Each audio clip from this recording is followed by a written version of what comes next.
Fantasy used to be stranger. It used to take risks that studios wouldn't even consider now. Before shared universes and four-quadrant marketing, filmmakers mixed dark humor, sexuality, violence, and bizarre mythology without worrying about brand safety. These movies feel raw, sometimes messy, sometimes outrageous, but never sanitized. They carry a tone that's rebellious, excessive, or just plain weird. This list dives into 10 R-rated fantasy films that reflect a different era of filmmaking. Movies that crossed tonal lines, embraced controversy, and probably wouldn't survive today's studio system. Hi.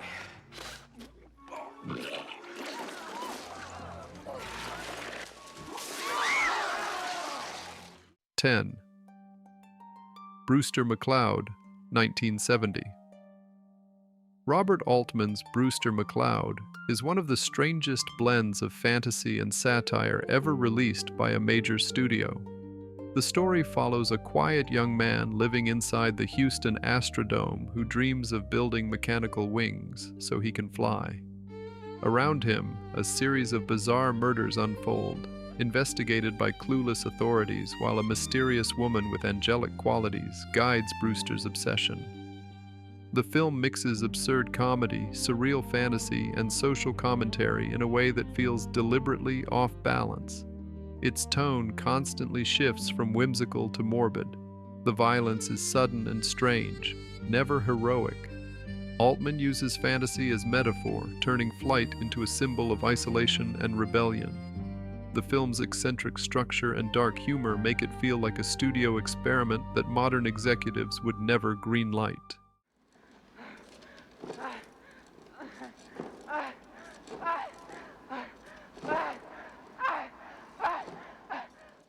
9.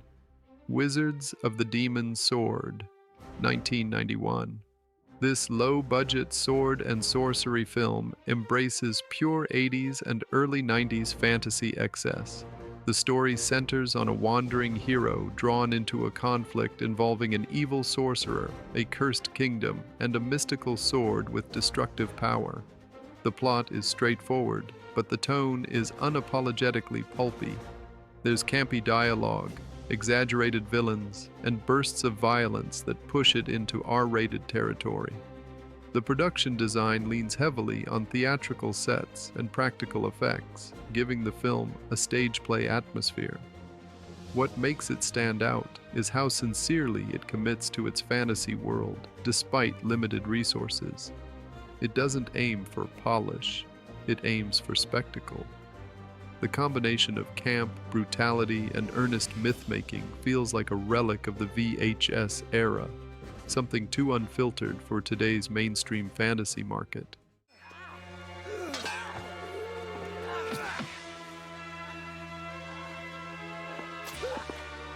Bastard. 8.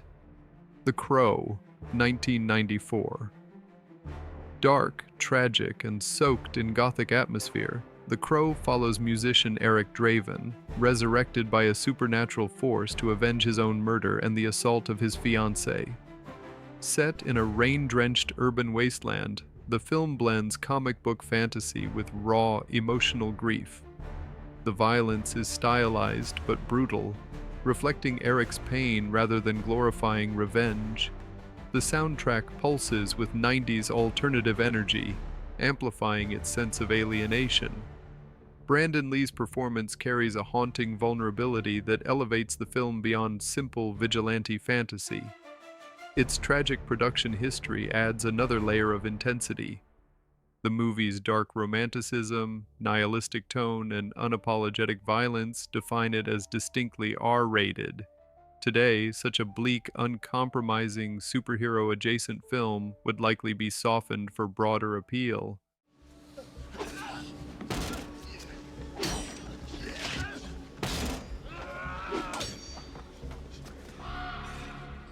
7.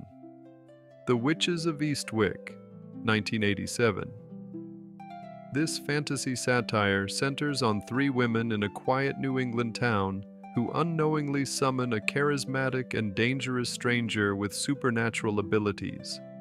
As he seduces and manipulates them, their own latent powers awaken, turning desire into chaos.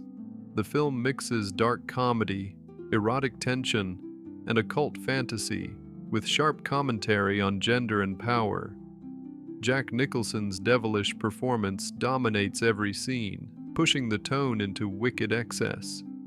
The film isn't shy about sexuality or moral ambiguity. Its R rating comes from sensuality, language, and disturbing supernatural imagery. The atmosphere balances glossy 80s production with underlying menace. It's playful but biting, provocative without apology. A studio fantasy today would likely tone down the erotic charge and sharper satire.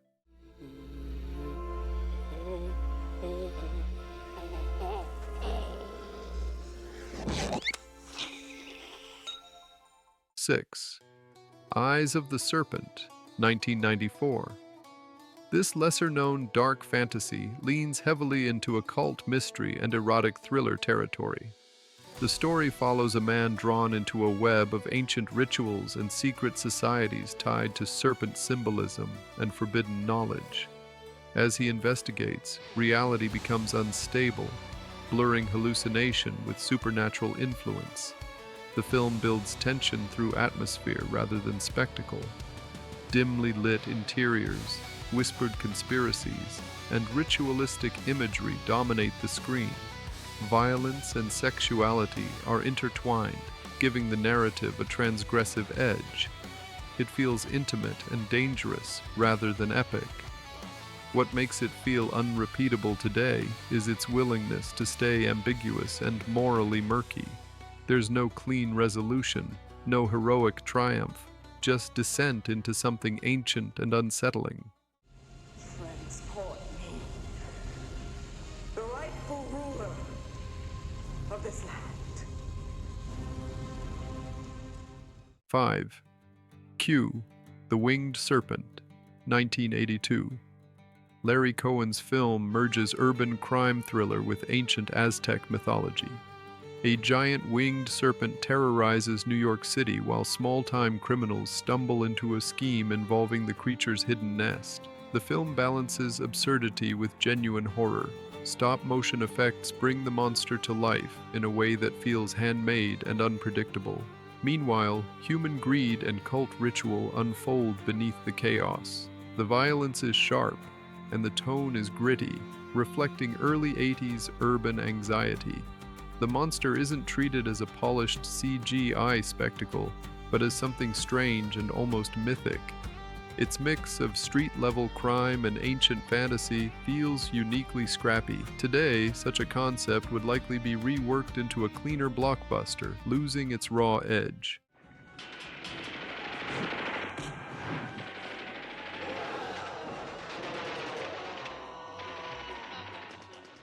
Four. Sorceress, 1995. This erotic fantasy thriller centers on a woman who uses dark magic and seduction to manipulate powerful men. The narrative blends witchcraft with psychological drama, turning supernatural ability into a weapon of revenge and ambition. The film leans heavily into sensuality, with ritual scenes charged by atmosphere and tension. Its R rating is rooted in explicit themes and mature storytelling rather than large-scale action. The magic feels intimate and dangerous, tied directly to human desire. There's no grand fantasy kingdom, just modern settings invaded by occult power. The tone is sleek but morally dark, refusing to present magic as innocent or heroic. It's the kind of adult fantasy that studios rarely attempt now.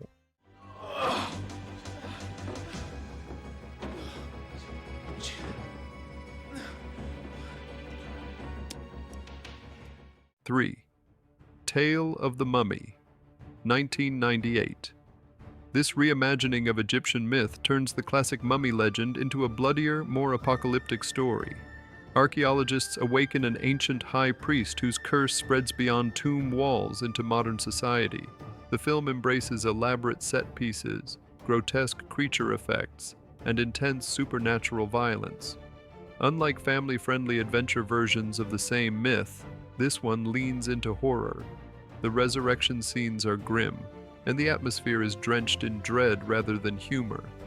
Visually, it combines Gothic production design with late 90s effects experimentation.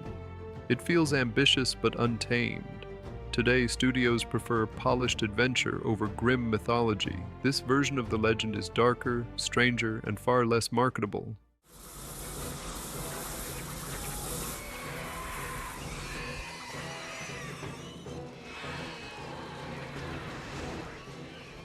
Two, Spellcaster, 1989. Set in an isolated Italian castle, Spellcaster follows contestants in a treasure hunt, orchestrated by a mysterious rock star with occult powers. What begins as a game show-style setup slowly transforms into supernatural survival horror. The castle becomes a shifting labyrinth filled with traps, illusions, and magical punishments. The film blends camp, music video aesthetics, and genuine menace. Practical effects and Gothic architecture create a vivid, almost theatrical atmosphere. Characters are exaggerated, and the tone swings between playful and lethal. It feels like a late 80s fever dream of MTV culture colliding with dark fantasy. Its weird energy and unapologetic excess make it feel distinctly of its time.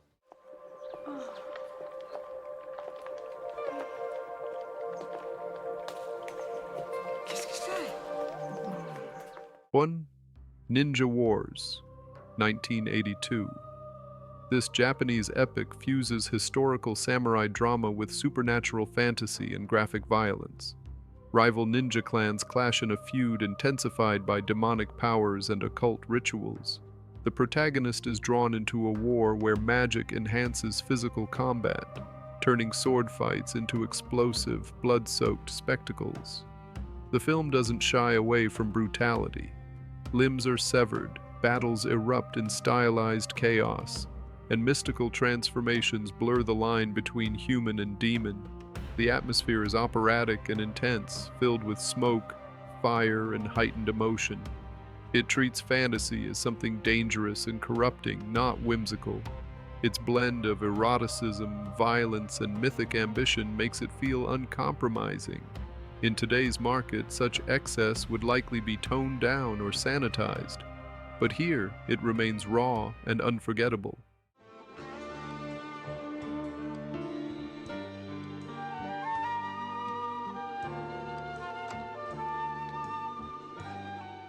If you enjoyed this journey into the hidden corners of cinema, don't forget to hit the like button, leave a comment sharing your thoughts, and most importantly, subscribe to Cinemira for more strange, forgotten, and fascinating films. Your support keeps this adventure alive, and trust me, there's so much more to discover together.